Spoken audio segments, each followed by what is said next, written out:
Robinhood Markets is in a critical spot to get this bounce after getting pushed down for around 2 weeks of price action, 2.5 weeks here, going all the way down to that 118 level, getting below it and recovering, closing at 122.50. So, should we be expecting a bounce here? Has we gotten a bounce once, bounce twice?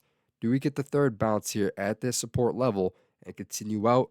Or are the sellers finally pushing us down, staying in that seller narrative, pushing us further downwards?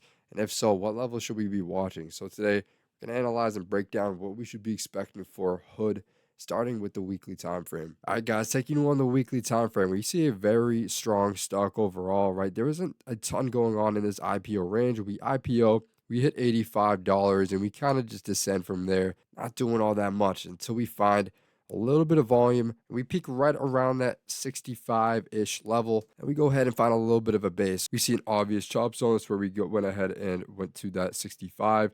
We come back down. We form a bit of a double bottom here, bottom there. So bottoming of structures, and then we find ourselves in a very clean and narrow move to the upside. So not a lot stopping the buyers here, guys. We're just in a very direct, narrow move to the upside until we find this little chop zone, but no notable pullback. And then we continue our movement to 153.86. And after that, guys, we see volatility pick up. So we're really in a nice, clean ascending profile. Even on this chop, little volatility, but we don't see anything up until recently where you see these big drastic candlesticks, guys. It means the volatility has picked up here. It's been a lot of tug of war, like with the entire market. We've seen a ton of back and forth with the buyers and the sellers battling for that position. We see a big move to the upside, reaching all-time highs. We see a quick move to the downside. We see a quick move retracing back up. Now we see a quick move to the downside again. So we're very much in a battle of control in the overall market. And the same story goes for Robinhood. But overall, guys, very strong stock with no notable pullback since this big ascent to the upside. Now, if we go back to the daily time frame, guys, we see this picture a little bit better. So once we went ahead and found that zone of 118, this is where we find a shift in price action. We hit that, we get that bounce, and boom, volatility picks up, right? We see in the past this clean ascending profile back and forth. The buyers in that ultimate control, but not exactly a quick volatile move to the upside. So we just have a clean profile over months of time. And then we find a little bit of back and forth chop zone between that rough 118 and that bottom of, say, $99 to $100. And now we tested the top of that range a few times, got shot down. And the next time that we really tested that zone, that's where we get really tight at the top. We don't find a pullback again. We just get tight, trying to make that move and build that energy.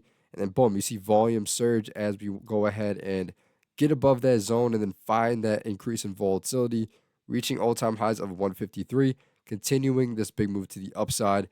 And that's where you see, guys, that quick movement is followed up by a quick retracement to the downside.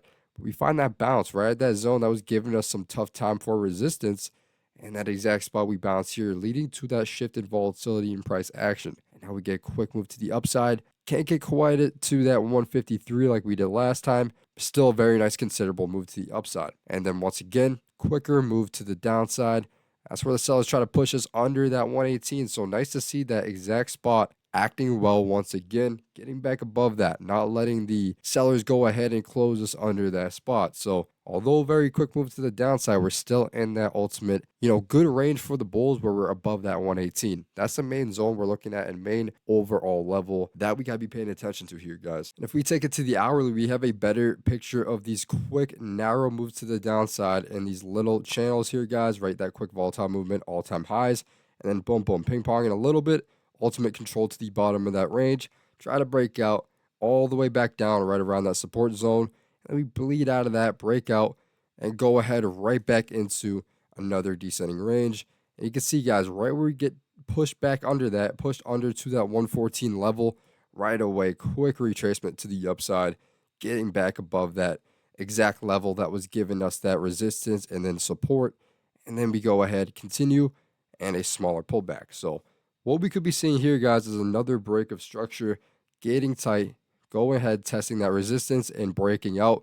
It could be one of these things where we shift this pattern, right? Going back on the daily, guys, shift this pattern, go ahead and blow up, getting back to that 153 and continue into a new all-time highs. Or we could be seeing a pattern where we break out, but we go ahead and get lower than last time once again, kind of conforming to a descending type of range. Highest, lower than last time, lower than last time.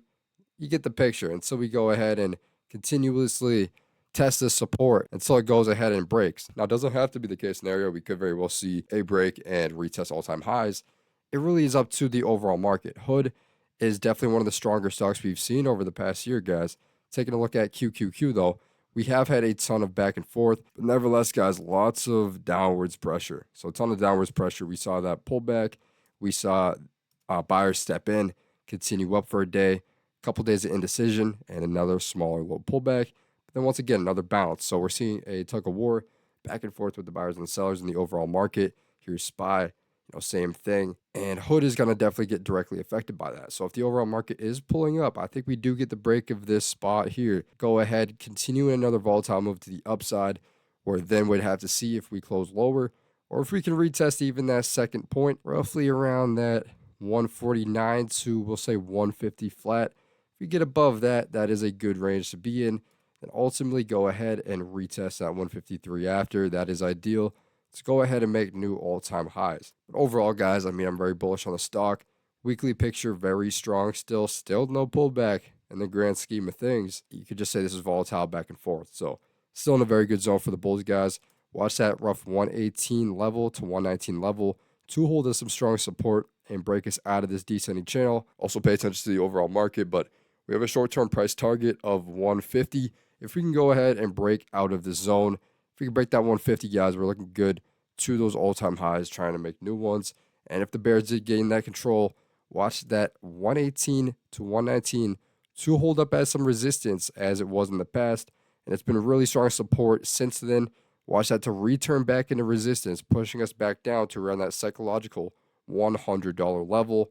See if we get the bounce there. But overall, guys, I am bullish on the stock, and I think we look good here, especially that reaction from the buyers as we try to get pushed under that spot. So that's all I got for you guys today. Let me know your price predictions for Hood in the comments below. Let me know what you guys are thinking. Also, let me know other stocks you want me to cover. If you guys enjoyed, make sure to hit that like button and subscribe button. Don't miss an update. And as always, guys, trade smart. I'll see you all in the next one.